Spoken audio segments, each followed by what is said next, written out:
92,87,577 మంది ఓటర్లకు నోటీసులు. అంటే దాదాపుగా అటు ప్రధానమైనటువంటి ప్రతిపక్షం కూడా ఒకటే ఆరోపిస్తుంది. ఎందుకంటే ఈ సర్రకు సంబంధించినటువంటి దీంట్లో ఎక్కువగా చాలా ఓట్లన్నీ కూడా గల్లంతైపోతున్నాయి. ఒక్క మాటలో చెప్పాలంటే 1 కోటి ఓట్లు కనపడకుండా పోతున్నాయి అన్నటువంటి మాట చెప్తున్నారు. ఏమంటారు?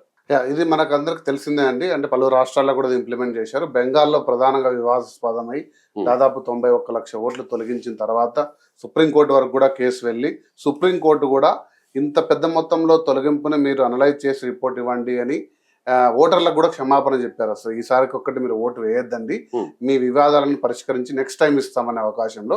కానీ వాటి లెర్నింగ్స్ ద్వారా వివిధ దేశాల్లో SIR ని ఇంప్లిమెంట్ చేశారు. తెలంగాణలో కూడా లాస్ట్ 2 months నుంచి ఎక్స్టెన్సివ్ గా జరిగింది.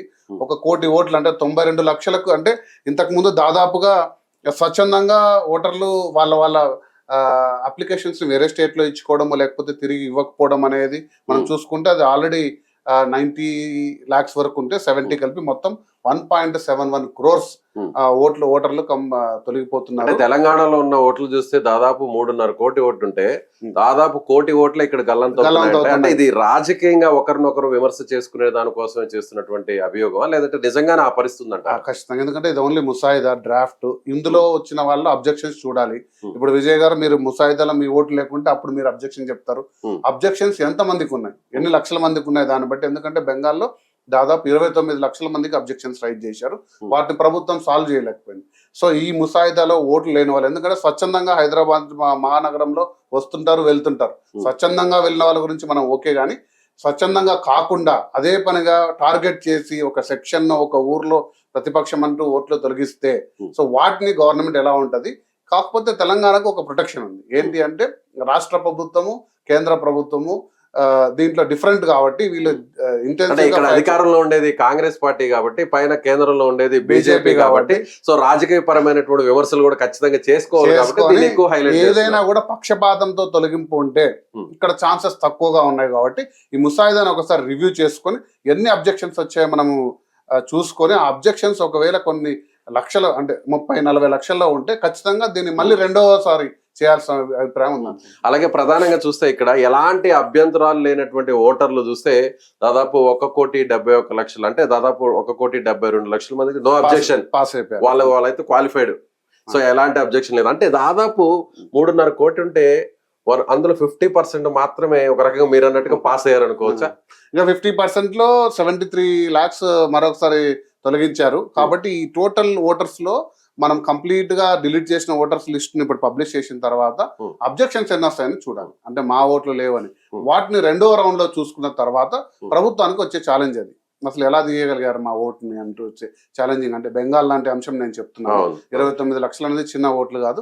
ఎందుకంటే మమతా బెనర్జీ ఓడిపోయింది డెసిసివ్ గా 25 లక్షల ఓట్లతో. సో కాబట్టి ఈ గ్యాప్ అనేది రేపు రాబో ఎన్నికల్లో ఎలా చూడబోతుంది? ఎందుకంటే GHMC ఎన్నికలు దాదాపు 2-3 నెలల్లో ఉండబోతున్నాయి. ఇది అధికార పార్టీకి అంటే కాంగ్రెస్ కా లేకపోతే కేంద్రంలో అధికారం బీజేపీకి ఉపయోగపడుతుందా? దీంట్లో నష్టపోయేది ఎవరు అనేది మనం చూడాలి.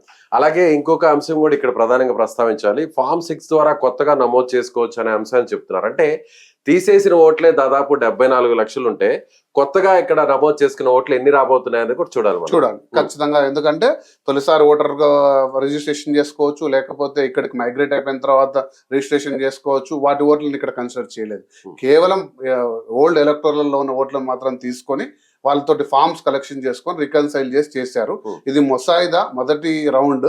దీని తర్వాత అభ్యంతరాలు, తర్వాత కొత్త ఓట్లు యాడ్ చేసిన తర్వాతనే మనకు ఫైనల్ లిస్ట్ వచ్చే అవకాశం. అయితే ప్రధానంగా సర్ అనేది మొత్తం దేశవ్యాప్తంగా అన్ని రాష్ట్రాల్లోనూ మొత్తం దేశం అంతా కూడా నడుస్తుంది. కానీ అటు తెలుగు రాష్ట్రాలైన ఆంధ్రప్రదేశ్ లో నడుస్తుంది, తెలంగాణలో నడుస్తుంది. కానీ తెలంగాణలోనే ఈ అంశానికి సంబంధించి ఎందుకు అంత ప్రయారిటీ ఇస్తున్నారు?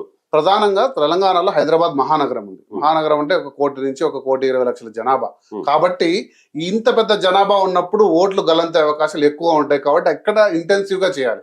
ఎందుకంటే మనం ఆంధ్రప్రదేశ్ చూసుకుంటే మాక్సిమం 30 లక్షల జనాభా ఉన్న విజయవాడ నగరం, అంతకు మించి పెద్ద నగరాలు లేదు. కాబట్టి ఇది ఒకటే చోట ఒక క్లస్టర్ లో దాదాపుగా ఒక హైదరాబాద్ లోనే 43 లక్షల ఓట్లు పోయినట్టు ఇందులో గుర్తిస్తున్నాం. కాబట్టి దీన్ని కొంచెం జాగ్రత్తగా చేయాల్సిన అవసరం ఉంది. అందులోనూ కాంగ్రెస్ బీజేపీ వివిధ 2 రాజకీయ పక్షాలు ఉండడం వల్ల హైదరాబాద్ లో కొంచెం ఇంటెన్సిటీ ఎక్కువ ఉంది. ఇక మీకు ఆంధ్రప్రదేశ్ తెలిసిందే, మొత్తం డబుల్ ఇంజన్ సర్కార్ కాబట్టి అక్కడ Hmm. ప్రాబ్లమ్స్ ఏం లేదు. సో ఇక జిహెచ్ఎంసీ ఎన్నికల వరకు ఇది రావణ కాష్టంలా రగులుతూనే ఉందనుకోవచ్చా? చూడాలి దీన్ని ప్రతిపక్షం, ఎందుకంటే రెండు ప్రతిపక్షాలు ఇక్కడ కాంగ్రెస్ అండ్ బీఆర్ఎస్. సో వీళ్ళు దీన్ని ఎలా చూస్తారు, వీళ్ళు ఎంత ఎక్సర్సైజ్ చేశారు, ఎందుకంటే ప్రతిపక్షం ఎక్సర్సైజ్ చేస్తేనే బయటకు వచ్చేది. అందులో అందులో ఉన్నటువంటి జరిగిన వాస్తవాలు బయట పెట్టాలి, బయటపడి విత్ ఎవిడెన్స్ తో బయట పెట్టాలి. అంతిమంగా జరగాల్సింది న్యాయమైన ఓటర్కి న్యాయం, అంతే అదే కదా. సో అది ఎవరు అందిస్తారని మనం చూడాలి.